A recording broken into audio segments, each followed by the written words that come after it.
जय बंगाल, जय OBC, जय भीम. सर्वांना विनंती करण्यात येते की सगळ्यांनी मोबाईलचे टॉर्च चालू कराव्या. सगळ्यांनी मोबाईलचे टॉर्च चालू करा. सगळ्यांनी माझ्याकडे आवाजाकडे लक्ष द्या. सगळ्यांनी आवाजाकडे लक्ष द्या. आंबेडकर मागे पडो. बाळासाहेब आंबेडकर जोरात जोरात. ऍडव्होकेट बाळासाहेब आंबेडकरांचा. ऍडव्होकेट बाळासाहेब आंबेडकर ठिकाणी रिटायर्ड इंजिनियर सुरेश भट 15 जणांची असणारी कमिटी. मी सगळ्यांची नावं वाचत नाही. मंचकावरती ज्यांनी आपला असणारं मनोगत व्यक्त केले असे असणारे प्रकाश बापूजी शेंडगे, त्याच्याच बरोबर सन्माननीय टी.पी. मुंडे या ठिकाणी उपस्थित आणि मंच उपस्थित बंधूंनो आणि भगिनींनो, घोडा मैदान आता जवळ यायला लागले हे आपण लक्षात घ्या.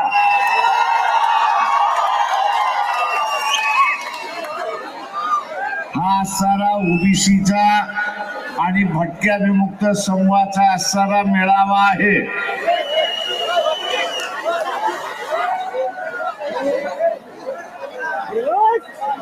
मी सर्वात प्रथम या ठिकाणी ओबीसी आणि भटक्या विमुक्तांना धन्यवाद देतो की ते स्वतःच्या पैशाने कुठल्याही प्रकारची गाडी घोडा, खऱ्या अर्थाने हा लढा सुरुवात झाला असं मी आपणच सोडवू शकतो, दुसरा कोणीच सोडवू शकत नाही. सोपा असणारा प्रश्न आहे आणि तो म्हणजे मित्रो,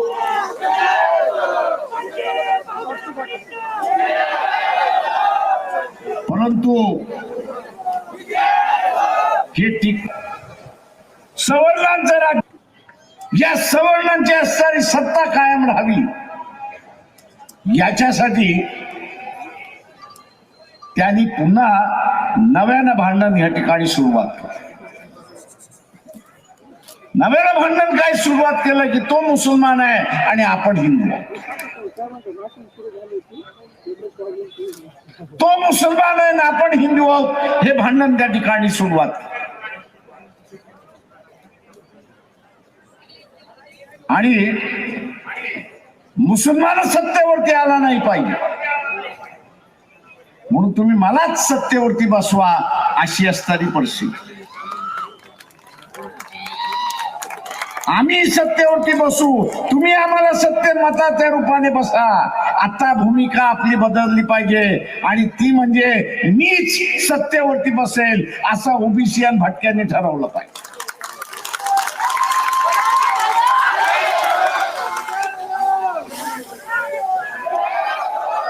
आताची असणारी सत्ता जी आहे, आताची असणारी सत्ता जी आहे ती ओबीसी आणि भटका आणि आदिवासी इथला असणारा दलित जो आहे यांनी मिळून आपली ही सत्ता बसवली पाहिजे हे लक्षात घ्या. मी मुसलमानांना आवाहन करणार आहे, ही जी नवीन बस होते याच्यामध्ये तुम्हाला बसायचं असेल, ही जी नवीन सत्तेची बस होते त्याच्यामध्ये तुम्हाला बसायचं असेल तर ओबीसीच्या संमेलनाला उपस्थित राहणं पहिल्यांदा शिका.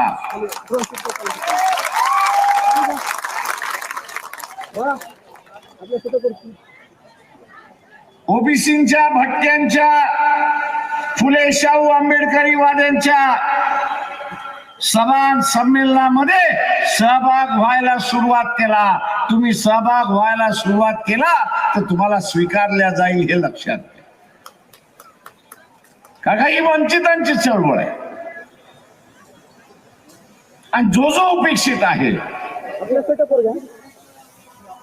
त्या उपेक्षिताला न्याय देण्याची आमची असणारी भाषा या ठिकाणी. मी आजच जरांगे पाटील यांचं असणारं एक वक्तव्य ऐकलं. माझं त्यानं सल्ला आहे.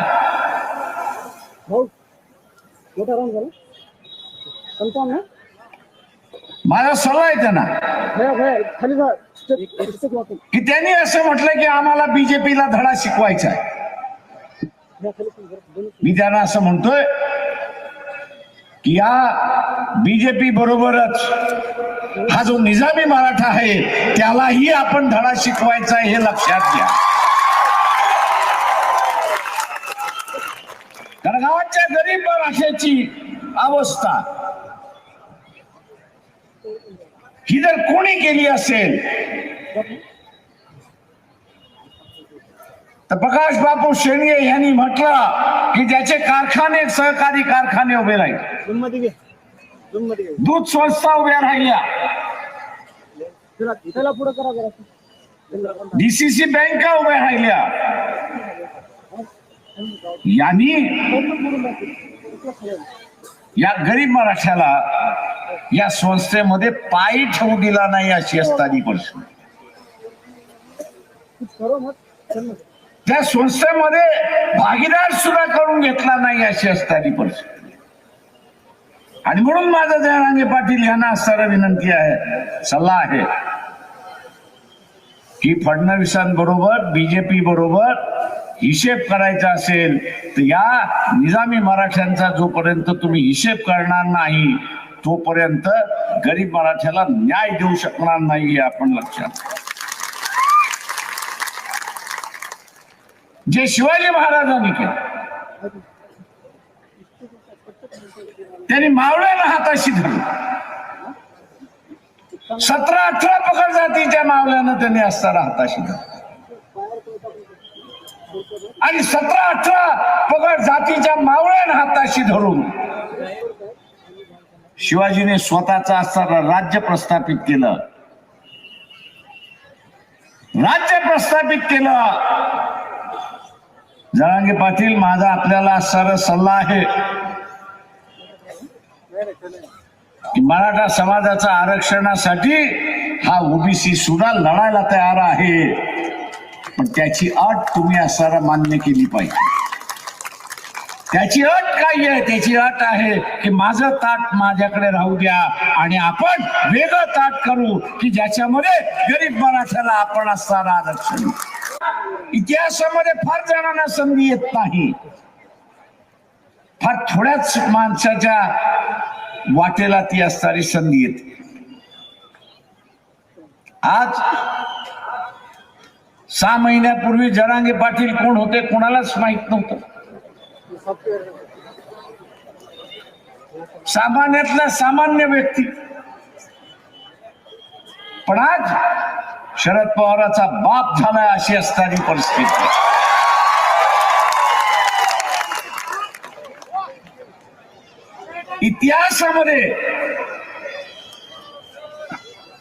इतिहासामध्ये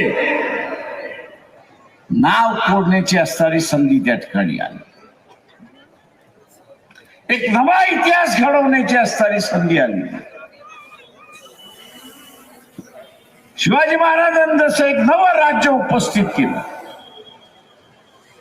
आणि बलाढ्य मोगलांच्या विरोधात सुद्धा ते टिकलं, याचं कारण की अलुटेदार बलुटेदार हा सैन्यामध्ये नसेल तरी तो सैन्यासारखा काम करत होता, हे आपण असायला लक्षात घ्या. तो सैन्य नसेल पण सैन्यासारखा काम करत होता, लक्षात घ्या. आज या देशामधल्या नव्या व्यवस्थेचा असणारा इतिहास आरक्षणाच्या निमित्तानं येण्याची संधी आपल्याला मिळालेली आहे. ती दडवू नका एवढीच माझी असताना आपल्याला सल्ला आहे. त्याला इथल्या असणाऱ्या निजामी मराठी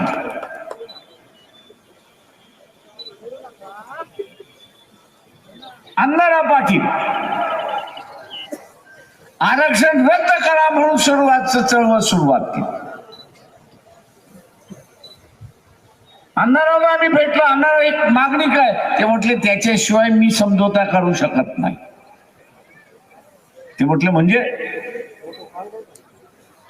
आरक्षण रद्द होणार नाही याची मला माहिती आहे, पण त्याचं आंदोलन मी उभं केलं तर माझ्याशी बोलायला तरी येते. मी असं म्हटलं की गरीब मराठ्याला आंदोलनात आरक्षण द्या तर मला कोण कुत्रही विचारायला येणार नाही. कोण कुत्रही विचारायला येणार नाही. आणि म्हणून ते आंदोलन फसलं गेलं. त्याच्यानंतर शशिकांत पवारांनी मराठा महासंघ त्यांनी काढला. गरीब मराठ्यांचे प्रश्न त्यांनी बेटीवर राखण्याचा प्रश्न केला, तोही संपला, पचवलं. त्याच्यानंतर असणारा खेडेकरापर्यंत आपण बघितलं तर त्यालाही पचवलेलं आहे. तुम्हाला ह्या व्यवस्थेमध्ये पचवू देऊ नका एवढंच फक्त असणारा आपण पहा. आज मित्रो, ओबीसीना खऱ्या अर्थाने सत्ता हस्तगत करणं हा सगळ्यात मोठा कार्यक्रम आहे, लक्षात. आणि आज सत्ता हस्तगत करायची असतील तर दोन गोष्टी करणं महत्वाचं आहे. मी एक अत्यंत वात्रट प्रश्न आपल्याला विचारणार आहे.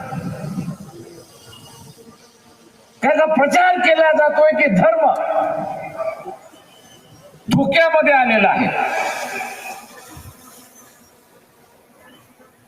आता धर्म धोक्यामध्ये कधी येतो की ज्यावेळेस आपण सोडायला तयार होतो. किती जण आपला धर्म सोडायला तयार आहेत त्यांनी हात वरती करा.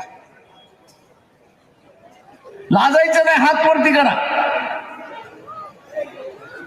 एकच आहे की जो धर्म सोडायला तयार आहे. आता आपण सगळेजण वाढ वडिलांचा धर्म पाळणार असू आणि तो अंमल करणार असू, तो धोक्यात कसा आला मला एक सांगा. तो धोक्यात आला कसा? हे जे भारतीय जनता पक्षाचं धोंड धतुर चाललेलं आहे, भारतीय जनता पक्षाचं जे धोंड धतुर चाललेलं आहे, RSSचं असणारा जे धोंड धतुर चाललेलं आहे, ते तुम्हाला फसवण्याचं धोंड धतुर आहे, लक्षात घ्या.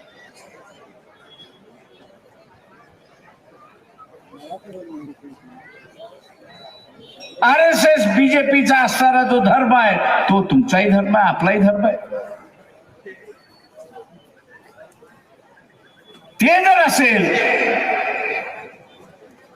तर मग ओबीसीच्या विद्यार्थ्याला स्कॉलरशिप का नाही?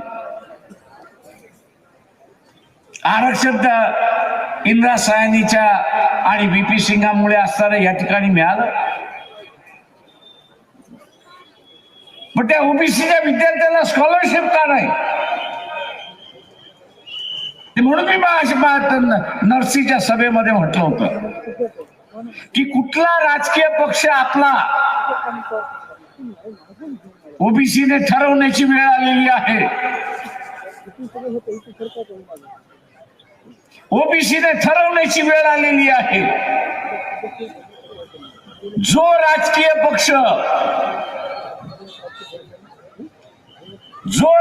पक्ष कमीत कमी 14 ओबीसीचे लोकसभेला उमेदवार देतील तोच आपला पक्ष म्हणून आपण थांबायचा.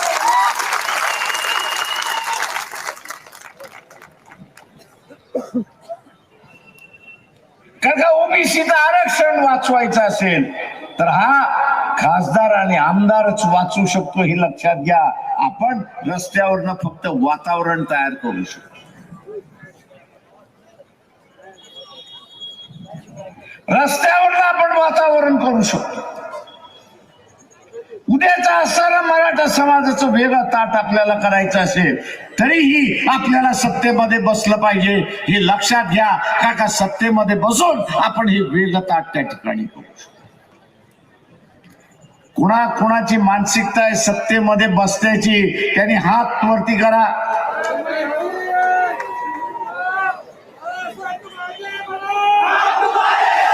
त्याच्यामुळे उद्या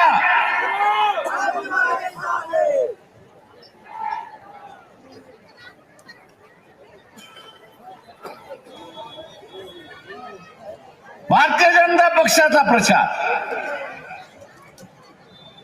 आम्ही राम मंदिर बांधलं, ते उद्घाटन केलं.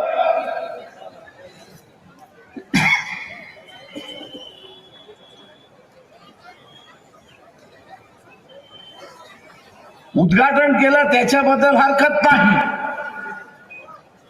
पण त्या शंकराचार्याला का डावललं एवढं सांगा ना.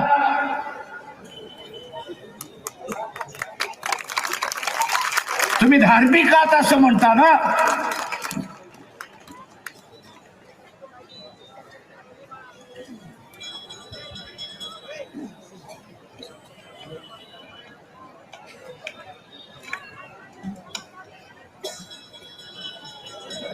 तुम्ही धार्मिक आहात असं म्हणता ना, मग शंकराचार्याचा सल्ला का मानला नाही? शंकराचार्यांनी असं म्हटलं का की आम्ही उद्घाटन करत नाही? ते तर म्हटलं आम्ही आनंदाने उद्घाटन करतो. पण त्यांनी पंतप्रधान नरेंद्र मोदी यांना सारा विनंती केली की हा महिना मध्ये शुभ दिवस नाही आहे, त्याच्यामुळे पुढच्या महिन्यामध्ये आपण, या महिन्यामध्ये शुभ दिवस नाही आहे, पुढच्या महिन्यामध्ये आपण असणार आहोत.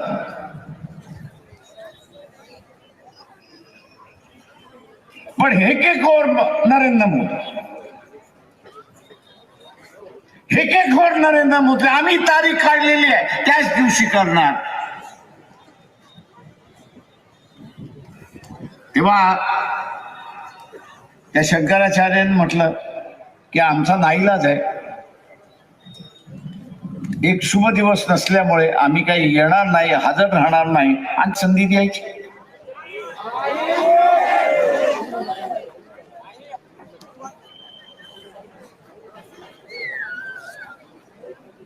आपण एक लक्षात घेतलं की देशाचा गाडा हाकायचा,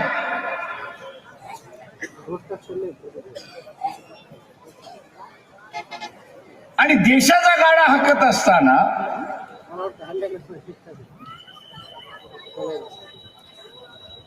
त्या माणसाकडे हेकेखोरपणा असून चालत नाही.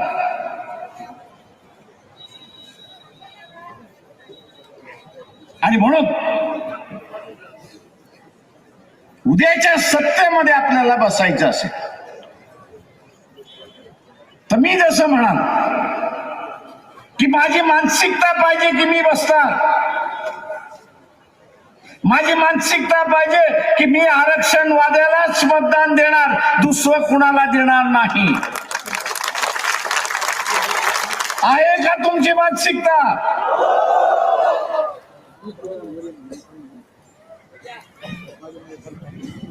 दुसरी बाब, आपण एक दरवाजा बंद केलेला आहे. आपण एक दरवाजा बंद केलेला आहे, दुसरा दरवाजा आपल्याला खोलावा लागणार आहे, खोलावा लागणार आहे. आणि दुसरा दरवाजा कुठला?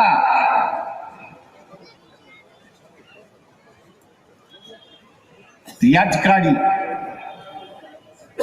हा जो मुस्लिम मतदार आहे त्याच्याशी आपलं भांडण नाही. मगाशी मी जसं म्हटलं ते सवर्णांचं भांडण आहे, सत्तेचं भांडण आहे. आणि त्यांनी आता असणारा धर्म आणून आपल्यात आणि त्यांच्यात फूट पाडलेली आहे. उद्याच जिंकायचं असेल आणि ओबीसीला सत्तेमध्ये बसायचं असेल तर हा नवा मित्र जोडायला आपण सुरुवात केली पाहिजे, हे लक्षात. हा नवा मित्र आपल्याला सरळ जोडायला सुरुवात केली. शिवाजी महाराजांनी आपला अख्खा आरमार ज्या मुसलमानांच्या ताब्यामध्ये देऊन एक विश्वास व्यक्त केला, आपण सारा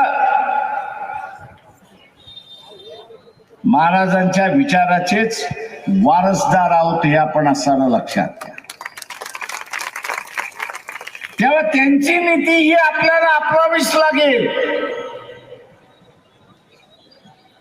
त्यांची नीती ही आपल्याला अपनावीच लागेल.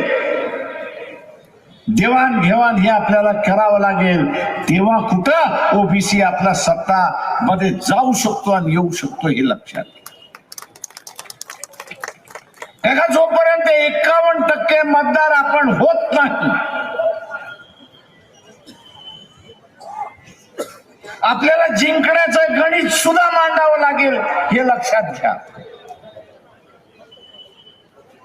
आपण 51% मतदार जोपर्यंत होत नाही आणि मतदान आपण जोपर्यंत घेत नाही तोपर्यंत सत्ता आपल्याकडे येत नाही हे लक्षात घ्या. आणि म्हणून हे 51% पोहोचण्यासाठी जे जे आपल्याला करावं लागेल ते आपण केलं पाहिजे आणि ती करण्याची मानसिकता ही आपण तयार केली. ती मानसिकता आपण तयार केली पाहिजे. नुसती शब्दाने नाही तर कृतीने सुद्धा आपल्याला त्या ठिकाणी करावी लागते. शेवटी मी जाता जाता एवढंच आपल्याला सांगणार आहे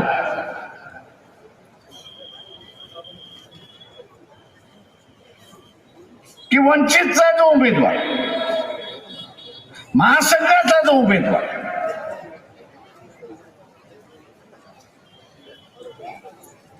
याला आपण मतदान केलं पाहिजे. आपण उद्याच्या असणाऱ्या कालावधी अरे तो राहुल गांधी काय आहे, नरेंद्र मोदी फार मोठा आहे. जाता जाता एवढंच आपल्याला विचारतो की तुमच्या कुटुंबातला 63 माणूस तुम्ही प्रमुख करणार का हे सांगा. करणार का? आणि मग देशाचा पंतप्रधान 63 कशाला करताय हेच आवाहन करतो. आभार व्यक्त करतो आणि इथं जमलेल्या ओबीसी संयोजकाच्या वतीनं